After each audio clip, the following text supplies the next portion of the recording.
WandaVision and Black Widow writer Jack Schaefer doesn't understand Marvel. Hello, I'm Mr. Nailsin.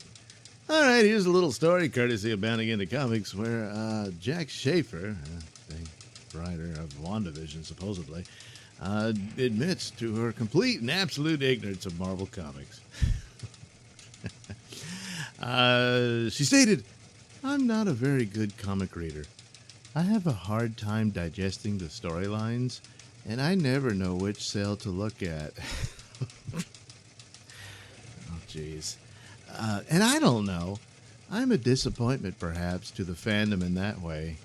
But the imagery is always, of course, very startling and moving and inspiring. And it was Kevin Feige's idea to marry Wanda and Vision to the sitcom world. Well, there you go. Now you know who the real showrunner was. And that's been the case for all of, MCU and all that. But I just, she doesn't know how to read comic books. Children do. But she likes looking at the pictures. So, all right. Now, I completely believe her claim of absolute ignorance of comic books.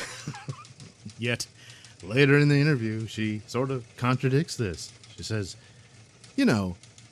having seen it in the comics. Now, to be fair, this means, she said she likes the pictures. So perhaps she just means she was going by the pictures. That could be. Yeah. Anyway, she says, "I thought that it would probably be fairly predictable if we told a linear story of, Wanda is upset and she freaks out and she creates this false world and then it's a sitcom. That didn't seem interesting to me."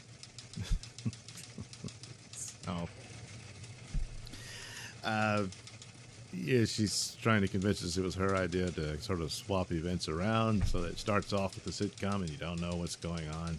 Yeah, even though it was predictable. Everybody, well, she didn't know, I guess, but everybody knows she's upset about the death of Vision. Yeah. Well, okay. So anyway, later on she does an interview with Mashable. And she reveals she had no clue who Mephisto was. Well, that's not a shocker. Schaefer stated, "There was never any conscious intention on my part, no, not your part, to create any Mephisto red herrings, because I didn't know who Mephisto was until I started doing press." Good Lord.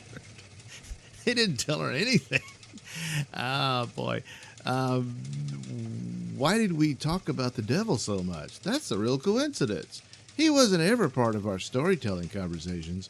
We were very clear that the big bad is grief, and then the external bad is Agatha. So as a viewer and as a lover of the show and the characters that you don't know, I didn't want anything more than that. Oh, jeez. Yeah. Are you seeing where this is going? Yeah. Who actually writes and produces shows and films? Yeah, and it seems like Marvel has a lot of their token people who are out in the face and on front for that, but they're not really driving it. And maybe that's the better way to go about this. Feige figured this out better than some, because others, they'll have their token writers and stuff, but they actually let them produce the shows and stuff, and then it ends up being crap because they don't know anything. And even though this show fizzled, it had some good moments in it. So Bounding Into Comics goes into, hey, wait a minute.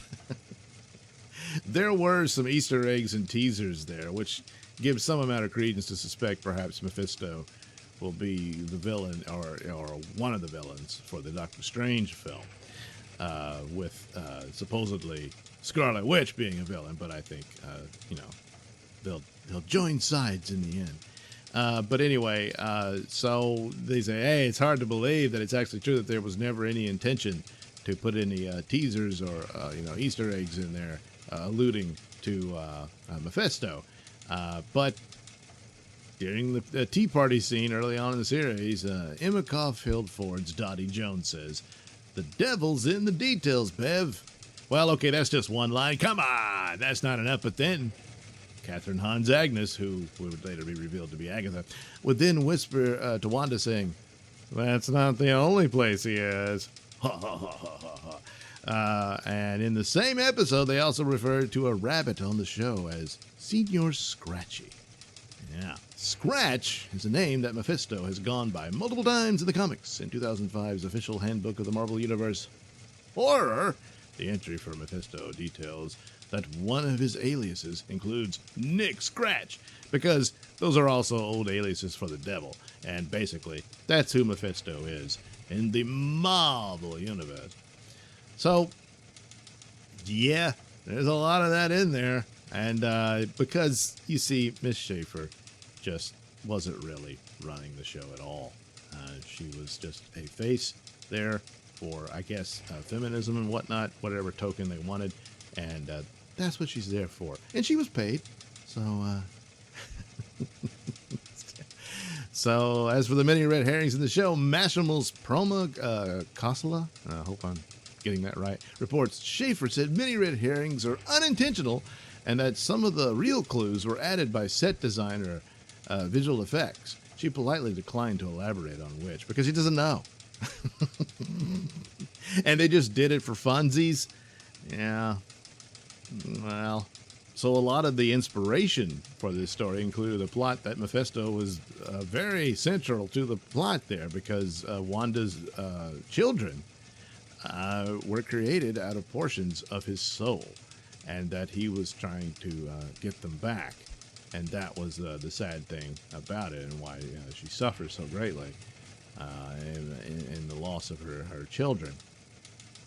And thinking that's, and I don't believe they're going to let that go, because, I mean, one of the children grows up to be a superhero who's gay, all right? So, of course, the tokenism is very important, but here you have an original character who was gay all along, and so they would pursue that for the whole Young Avengers storyline and whatnot, so he grows up to be Wiccan, and he's very much like his mother with, sorcery and witch powers and stuff like that.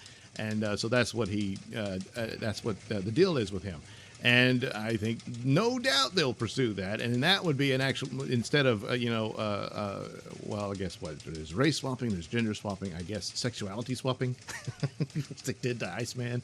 And now over at DC, they're doing it to Alan Scott's Green Lantern for why, well, we know why, but, it's kind of stupid. But but anyway, here you have a character who always was. So you didn't need to do any swapping or anything. You had plenty of characters that if you wanted this, you wanted the representation. And there you go. There it would be. And so the idea that those kids are done and we'll never see or hear from them again, they never really existed, I don't think so. And it just goes to show here, poor Miss Schaefer, who is clueless not only about Marvel, but apparently her role in all of this. It looks like, I'm just guessing, but this is how she presents herself, that she doesn't know anything about this story. The core villain of that storyline that it's inspired by doesn't know it. And then there's all these clues in the show that she supposedly was writing. Yeah, that's kind of bad. But, what are you going to do? At least Marvel's got someone in there to steer the ship, so it's not as bad as it could have been. But the ending kind of fizzled, yeah. So everybody's complaining, this subverted your expectations, so you thought it was Mephisto, but it wasn't. Well, we'll see what Doctor Strange does, but somebody was teasing it. This wasn't just, funny coincidence. No, it wasn't, and especially source material and whatnot. So there you go. I think we all know the deal here. But that's the current era. Yeah. So see, you want your shows to be successful, but you gotta appease the woke cult. Well, here's what you do: you get a ghostwriter who's paid, but you never know who they are, and you give the credit to your token. That's how that works. Isn't that nice? Yeah. How about that? Thanks for watching and listening. Say, while you're still here, why not like and subscribe and share with your many friends? Yes. Also, check out my mini stores in the link description below. Yes, where you can get t-shirts, hats, mugs, all those goodies with my artwork on them. Oh, yeah. And head over to indieplanet.com and pick up a copy of my comic book, Night Night. Oh, yeah. You can also catch me at my podcast, Mr Nailsin Show, on RadioMisfits.com. And you can also watch my videos on BitChute.com and now on Rumble.com. Oh, my goodness. So many places to watch me and my stuff. Oh, yeah. And if that's not enough for you, well, you can follow me on many social media platforms and say hi to your old pal, Mr. Nailsin.